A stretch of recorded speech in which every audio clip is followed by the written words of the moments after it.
누가복음 13장 31절에서 33절 제가 봉독합니다.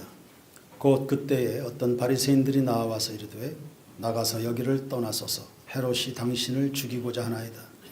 이르시되 너희는 가서 저 여우에게 이르되 오늘과 내일은 내가 귀신을 쫓아내며 병을 고치다가 제3일에는 완전하여 지리라 하라. 그러나 오늘과 내일과 모레는 내가 갈 길을 가야 하리니 선지자가 예루살렘 밖에서는 죽는 법이 없느니라. 아멘.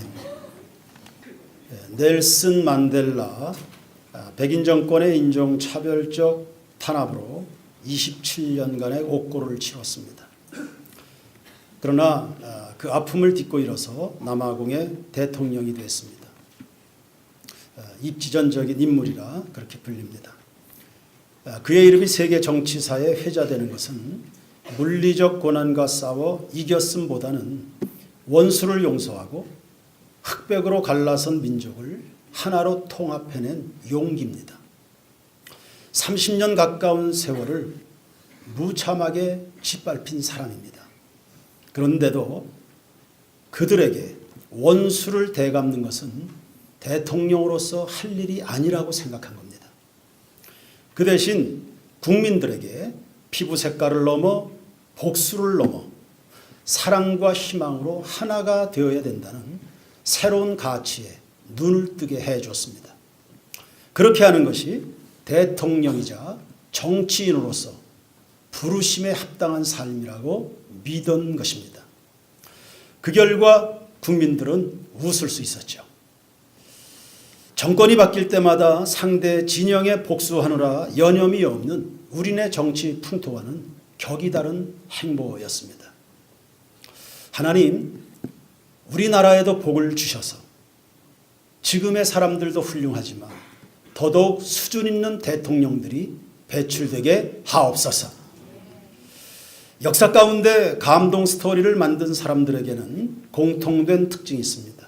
첫째는 자신이 마땅히 해야 될 옳은 일을 발견하는 겁니다. 두 번째는 그 일이 아무리 힘들더라도 포기하지 않는 겁니다. 자기가 해야 될 그 옳은 일을 발견하는 것을 소명이라 말하고 그 소명을 완수하기까지 끈기 있게 희생하는 것을 용기라고 합니다. 혹 인생이 재미없게 느껴집니까? 왜 그럴까요? 그것은 하나님의 부르심과는 무관한 삶을 살기 때문입니다. 갈렙은 나이가 85세입니다. 그런데도 이 산지를 내게 주시옵소서. 내가 40살 시절에 그날에 하나님이 약속하신 그것이 나로 하여금 오늘까지 존재케, 그것이 오늘날 나로 하여금 달려오도록 주님을 위해서 살아가는 그 기쁨이 마르지 않도록 85세 된 그 나이에 지침이 없습니다. 그가 한눈 팔지 않습니다. 성경은 그렇게 기록하죠. 갈렙이 여호와를 온전히 좇았다. 그러한 소명을 따라 살다 보니까 권력에 대한 야심이나 여호수아 사이에 라이벌 의식 등에 전혀 동요하지 않습니다. 그게 바로 진리를 알지니 진리가 너희를 자유케 하리라는 말씀의 실제적인 모델입니다. 주님 한 분만으로 나는 만족해. 이 노래를 부를 수 있는 사람이 누구겠습니까? 자기 소명에 성실한 사람입니다. 소명 없는 사람 재미없어요. 그런 사람 갈팡질팡하고요. 주변이 다 불안합니다. 그리고 불편합니다. 재주는 많은데 소명 없이 인생을 살다 보면 굶기 일쑤입니다. 다른 사람과 자기를 비교하느라 인생 허비하죠. 소명은 지문과 같아서 지문 없는 사람은 없습니다. 제 아무리 평범한 사람도 하나님의 부르심은 다 있다는 뜻입니다. 소명을 발견하는 것이 인생 제일의 관건입니다. 무엇을 먹을까 입을까 마실까 하는 것보다 우선되는 겁니다. 소명이 있는 곳에 먹을 것도 오는 것입니다. 주님에 대한 발견, 내가 무엇으로 어떻게 살아드려야 될까를 아는 그 현장에 하늘 문이 열리게 된다는 사실을 기억하시기 바랍니다. 소명이 있는 사람은 고난이 오고 핍박이 와도 좌절하지 않습니다. 그의 삶의 동력이 하나님께 있기 때문이죠. 하나님을 바라보면서 최고로 빛나는 인생을 살아가게 되는 겁니다. 영국의 국회의원 중에 한 사람 윌리엄 윌버포스를 소개합니다. 이 젊어서부터 하나님의 영광을 위해서 살고 싶었습니다. 내가 무엇으로 하나님을 기쁘시게 할까? 내가 뭘 하고 살아야 이 민족 가운데 이 사회에 기여할 수 있을까? 그렇게 고심하다가 정치를 하게 된 겁니다. 그러니까 입신양명 때문에 정치한 게 아닙니다. 내가 무엇으로 이 땅을 아름답게 할까 고민하다가 정치에 입문하게 됐습니다. 하나님이 그 마음에 꿈을 주셨죠. 영국의 노예를 폐지해야 되겠다. 노예 제도를 폐지해야 되겠다. 이거 뭐 엄청난 싸움입니다. 노예들을 통해서 이득을 취하고 있는 기존 세력들이 그 저항 뭐 만만치 않죠. 마치 루터가 종교개혁의 기치를 들었을 때 교황 세력으로부터 강력한 저항을 받았던 것과 마찬가지로 목숨을 내놔야 되는 그런 일들입니다. 그래서 수많은 시간들 좌절해야 됐습니다. 외로웠습니다. 좁은 길이니까 외롭죠. 찾는 사람이 적습니다. 이 일을 내가 언제까지 할 수 있을까? 이게 하루 이틀에 끝날 싸움이 아니었습니다. 마침내 윌리엄 윌버포스는 꿈을 접습니다. 도대체 할 짓이 못 된다. 그래서 목사하기로 방향을 전환합니다. 하나님을 섬기는 일에 성직자가 되는 게 가장 수월할 것이라고 생각한 겁니다. 그래서 평소에 존경하던 존 뉴턴 목사님을 찾았습니다. 도저히 저는 이제 못하겠습니다. 저도 목사하겠습니다. 그랬을 때 존 뉴턴은 어메이징 그레이스, 나 같은 죄인 살리 이 찬송 지으신 목사님입니다. 이 존 뉴턴 목사님이 그 이야기를 이렇게 듣고는 대답을 해줍니다. 목사는 당신이 아니더라도 할 사람이 많습니다. 그러나 노예 폐지 운동은 당신이 아니면 할 사람이 없어 보입니다. 하나님은 당신을 목사로 부르신 게 아니라 노예 폐지를 위하여 정치인으로 부르셨습니다. 그를 향한 하나님의 부르심을 제삼 확인하는 순간이었죠. 아버지여 할만하시거든 이 잔을 내게서 옮기십시오. 그러나 내 뜻대로 마시고 아버지의 뜻대로 되기를 원합니다. 예수님의 겟세마네 기도도 결국은 소명을 확인하는 순간입니다. 그것이 확인이 되니까 이제 크게 고부가 돼서 결국은 노예 폐지를 이제 이루어내게 됩니다. 1807년에 1차적으로 노예 무역을 폐지하고요. 그리고 1833년 그가 죽은 훨씬 뒤의 일입니다. 영국에서 노예 제도가 완전히 사라지게 됐습니다. 미국에는 링컨이, 영국에는 윌리엄 윌버포스가 그들을 통해서 하나님의 승리죠. 하나님의 나라와 의가 영국과 미국에 이루어지는데 하나님의 승리 이전에 하나님의 소명받은 사람들이 하나님에서 쓰임받아서 소명의 승리라고 우리는 말할 수 있을 겁니다. 세상을 승리케 하는 것, 하나님을 영화롭게 하는 것, 오늘도 소명 붙들고 살아가는 여러분을 통해서 이루어질 것을 믿습니다. 여러분은 뭘 하시겠습니까? 지난주 우리는 어디로 가시렵니까? 오늘은 우리 뭘 하겠습니까? 예수님에게서도 이 소명의 모델을 발견합니다. 오늘 본문인데요. 어떤 바리새인들이 예수님을 찾아왔습니다. 헤롯이 당신을 죽이려고 그러니까 피하십시오. 그때 예수님은 겁을 집어먹기보다는 아주 대담무쌍한 자신의 생활의 순서를 발표하셨습니다. 그게 32절, 33절입니다. 예수님 말씀하시네요. 이르시되 너희는 가서 저 여우에게, 여우 같은 저 헤롯에게 이야기를 해줘라. 오늘과 내일은 내가 귀신을 쫓아내고 병든 자를 치유하고 그렇게 하다가 제3일에는 완전하여지리라. 완전해진다는 말은 예수님이 이 땅에 오신 목적대로 사람을 살리고 구원하고 치유하고 회복하고 여전히 이 일을 하시다가 고난이 있고 위협이 있고 목에 칼이 들어오는데 그런데도 오늘과 내일 내가 해야 될 일을 한다. 지구의 종말이 있어도 사과나무를 심는다. 예수님에게 배운 정신일 겁니다. 오늘과 내일은 내 할 일을 하다가 제3일에 완전해진다. 십자가에서 죽으시겠지만 부활하셔서 승천하실 것을 말하는 겁니다. 그리고는 33절에 그러나 승천은 승천이고 무한한 영광이죠. 승천은 승천이고 그건 그때의 이야기고 나는 오늘과 내일과 모레에 내가 갈 길을 가야 하리니 할렐루야. 예수님은 위협적 상황에 압도됨이 없습니다. 그의 걸음걸음이 항상성을 보여줍니다. 위협하는 헤롯에게 초점을 뺏기지 않았고요. 하늘 아버지가 내려주신 오늘의 소명을 따라 사합니다. 예수님은 죽이겠다고 위협하는 헤롯에게 죽은 게 아닙니다. 여러분 다시 이야기합니다. 예수님을 죽이겠다고 달려드는 헤롯에게 죽는 게 아닙니다. 때가 참에 이 땅에 생명을 내신 하나님 아버지께서 거두어 가시는 것, 이게 목숨입니다. 그러니 고난 회피하지 마십시오. 죽음 두려워하지 마세요.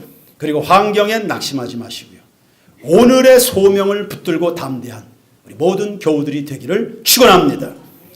이 소명을 따라 살아가는 사람은 세 가지가 필요합니다. 첫째는 때를 인식하십시오. 예수님은 때에 대해서 무수하게 말씀하셨습니다. 요한복음 2장 4절에 여자여 나와 무슨 상관이 있나이까 내 때가 아직 이르지 아니하였나이다. 요한복음 12장 23절에 예수께서 대답하여 이르시되 인자의 영광을 얻을 때가 왔도다.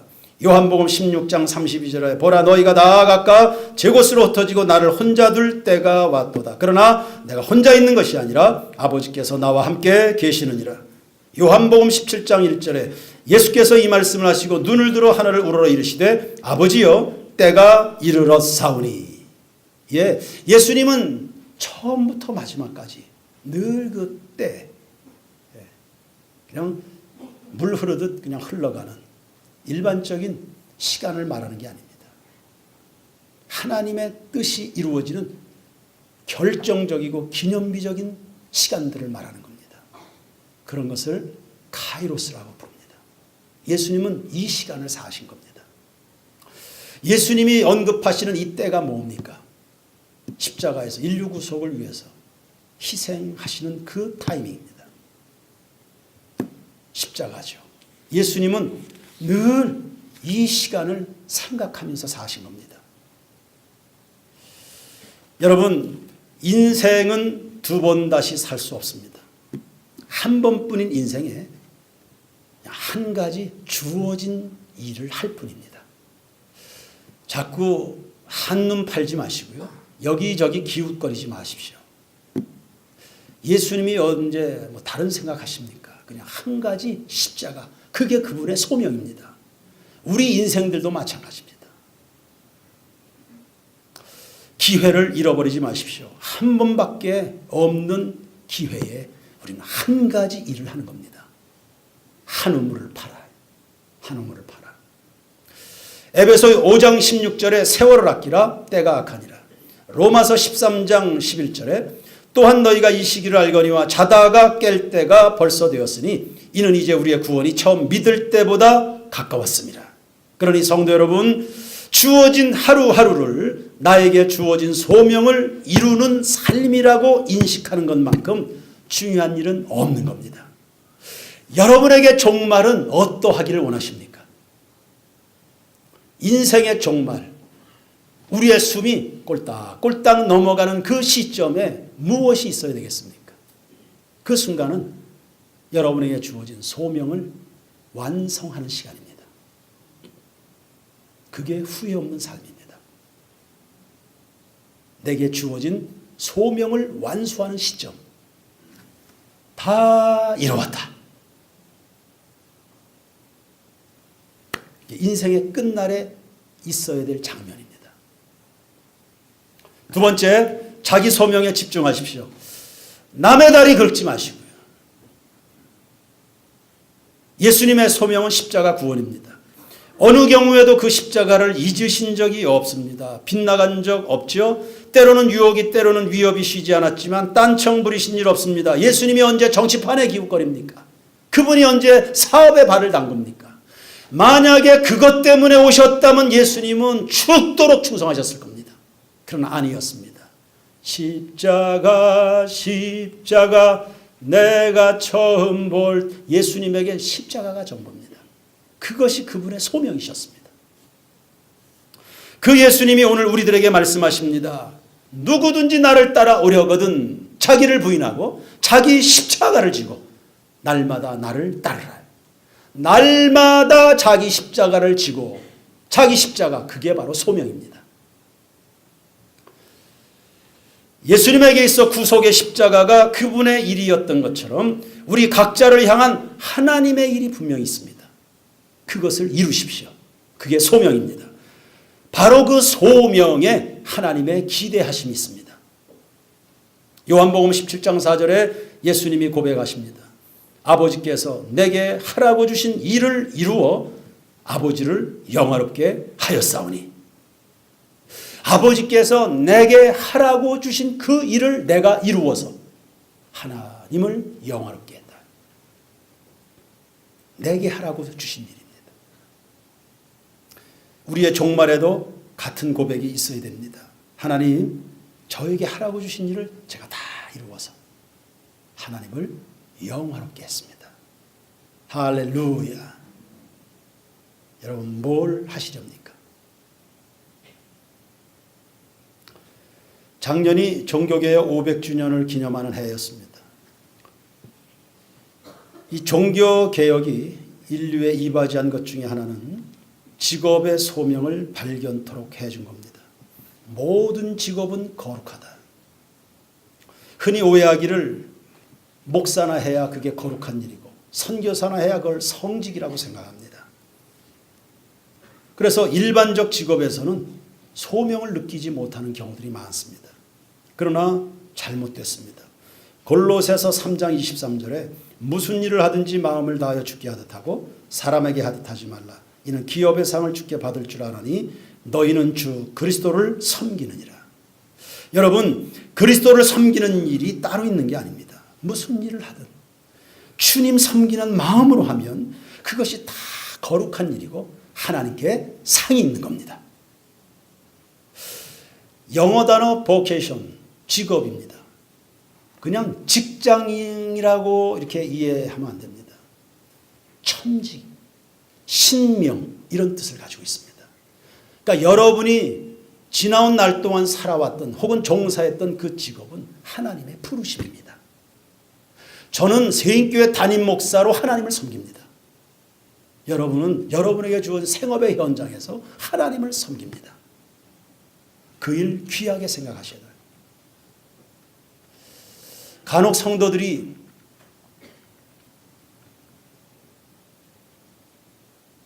직장 생활 이렇게 힘들어합니다.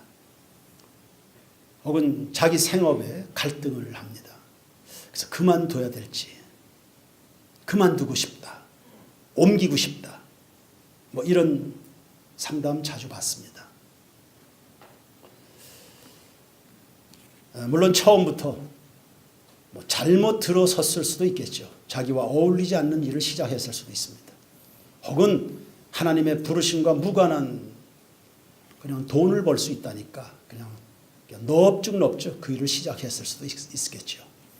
그런데 많은 경우가 그 직장이 힘든 이유는 그냥 관계 갈등입니다. 그리고 급여가 흡족하지 않아요. 혹은 일이 이렇게 힘들게 느껴지든지. 그러나 뭐 힘들지 않은 일이 세상에 어디 있습니까? 일하기 싫으면 먹지도 말라 그러는데 힘들지 않고 해낼 수 있는 일이 어디 있습니까? 아담과 하와가 에덴 동산에서 타락한 이후부터는 모든 일은 다 고통이 됐습니다. 죽고 싶을 만큼 힘든 일이 됐습니다. 다만 예수 그리스도 안에서 그 인격이 영성이 회복이 되고 그리스도 안에서 자기가 살아가야 될 삶의 소명을 발견한 다음부터는 그 일은 이제 축복이 되고 천국이 되죠. 예수 안에서 다 회복이 되는 거니까. 그 소명을 발견하기 전엔 다 죽을 맛이 되는 겁니다. 그래서 그렇게 상담하러 오는 사람들에게 저는 이렇게 이야기해 줬습니다. 다시 하나님 앞에 기도해라. 당신이 기도해서 들어간 직장 아니냐. 하나님 나에게 직업을 주세요. 직장을 주세요. 그래서 기도해서 하나님의 응답으로 들어간 직장 아니냐. 그러면 하나님이 당신을 거기에 보내셨다는 생각을 해야지. 하나님의 선물이라는 생각을 해야지. 하나님이 보내셨으면 거기가 선교지다.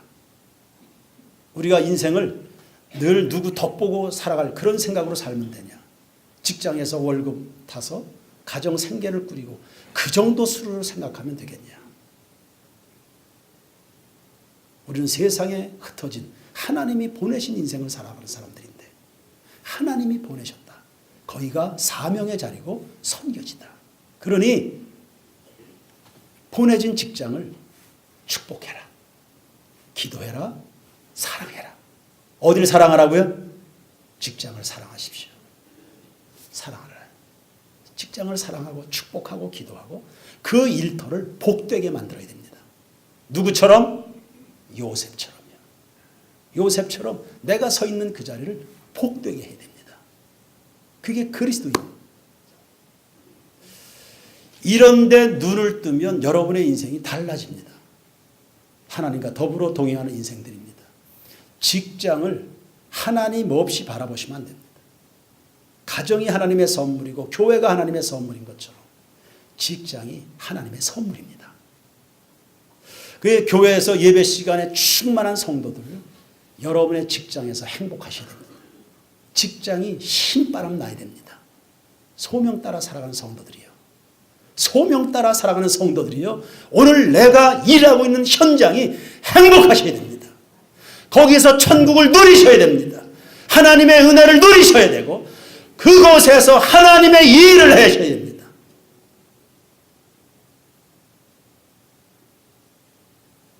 그래야 우리 세인교회가 우리 세인교회 수백 명의 성도들이 원주 땅에 살아가는 이유가 되는 거지.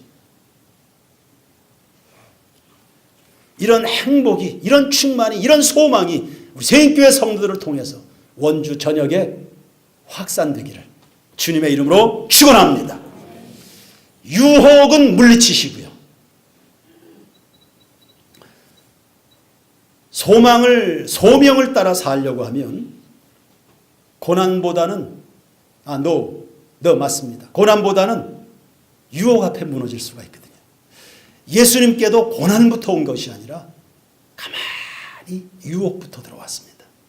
광야에서 공생에 시작하시기도 전에 가만히 와서 유혹부터 그분의 소명을 뒤엎어버리려고 하는 시험이었습니다. 만일 유혹에 넘어졌다면 고난 오지도 않았을 겁니다. 예수님께 찾아온 유혹은 재물과 권력과 명예와 생리적 본능이었습니다. 오늘 여러분들은 어떤 유혹 앞에 서 있을지요?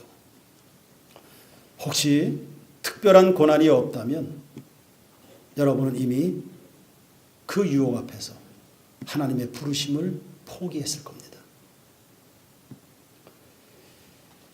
유혹은 물리치시는 겁니다. 시험은 이기시고요. 그래서 그 유혹을 넘었다 그러면 그때부터는 고난이 다가올 건데 그때는요 용기로 직면하는 겁니다. 하나님의 부르심과 용기가 조화가 돼서 하나님께서 이 땅에 여러분을 내려보내신 그 뜻을 온전하게 완성하는 겁니다.